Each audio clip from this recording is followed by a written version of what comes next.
Any developers support today's collection of games, adding some of the best there is. Because of how amazing all of them are, I would never have enough time to review all of them individually. So instead, why not do some quick reviews on the ones I have played? Without further ado, let's review indie games.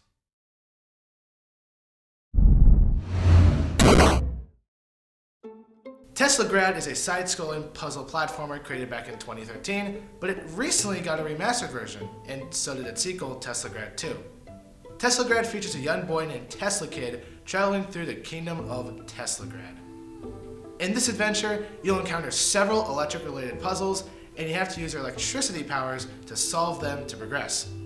The main power you have is the ability to make yourself, or other things, north poles or south poles, similar to magnets.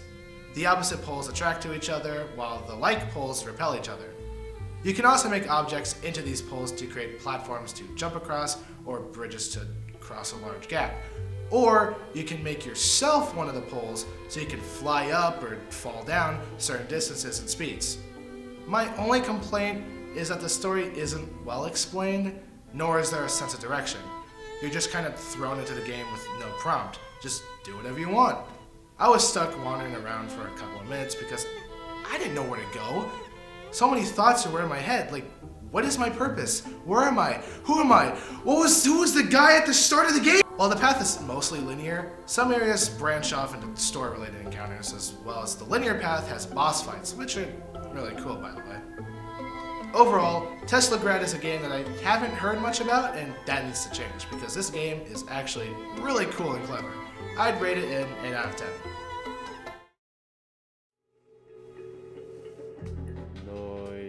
Noita is a side-scrolling roguelike where you take the role of a wizard.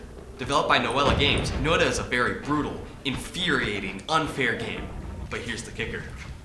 It's fun. Every time you start the game, you're given a random wand and a random bottle of liquid. Your main goal is to get to the bottom layer to kill the boss. I think. There are several layers to the cave dungeon thing, and before each new area, there's a checkpoint that refills and increases your health, along with a shop that can sell wands, spells for wands, and perks. One thing I love about Noita is the way it presents the main character, the wizard. You are small, weak, and sometimes can die in one hit, making the game terrifying when you get to a new area you're not familiar with, and you have low health. The game makes very good use of its pixelated art style. Explosions and magic beams are bright and expressive, the real-time liquid system is very interesting, and the particle effects make the game look stunning. With that said, I think Noita deserves an 8 out of 10.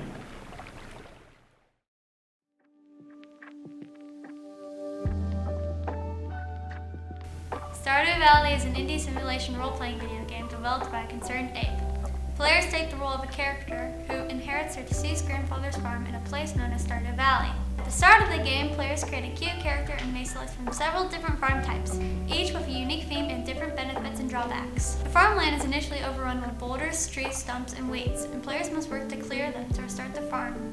Even more impressive than the overwhelmingly positive reviews and insane sale numbers on every platform imaginable is the fact that this was all done by one person named Eric Barone. The colorful design, the retro animations, and the story depth all combine to make Stardew Valley sound like an interesting and enjoyable game with deep character development, an interesting story, and nearly 0 bugs. I might be a bit generous, but I will rate Stardew Valley a solid 10 out of 10. Stardew Valley is a fun, addicting game I could play for hours. Stardew Valley is an open-ended and easy-paced game. I highly recommend playing Stardew Valley from my experience. This has been Freewit from Witty. Terraria is a game I'm sure many of you have heard about. After all, it's been around since 2011.